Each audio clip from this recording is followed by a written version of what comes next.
Tvor chumáčik Perko žil so svojimi rodičmi a svojimi druhmi na chlpatej planéte. A prečo sa volá chlpatá planéta? Pretože všade, kam ste sa položili, bolo pekne, príjemne a mäkúčko. Chumáčikové nemali byty a domy ako my. Žili na páperovníkoch. Boli to stromy, na ktorých rástli tie najlepšie a najlahodnejšie lístky. Krmili sa s ním od rána až do večera. A preto im na nich veľmi záležalo. Raz sa však stalo niečo nečakané. Chumáčikovia sa ocitli v nebezpečenstve.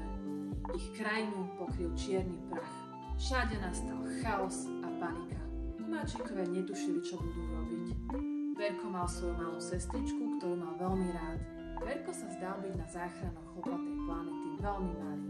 Aspoň si to o ňom všetci mysleli.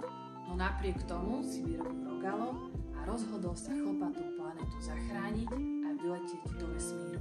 A myslíte, podarí sa mu zachrániť? Volám sa Natália Dujničová a som matka dvoch chlapcov a autorka fantasy príbehu Dobrodružstva chumáčika Perka a záchrana chlpatej planéty. Neprezradím vám, ako príbeh dopadne, ale poviem vám, že Perko zažije veľa dobrodružstva, zaletí na dlhšiu hviezdu, hladnú planetu a množstvo ďalších. Až ako matka som pochopila, prečo je dôležité prepojiť sa s knižnými hrdinami. Preto som napísala túto knihu. Podnecuje v deťoch detskú fantáziu, toleranciu k iným, lásku k súrodencom a k ich domovu.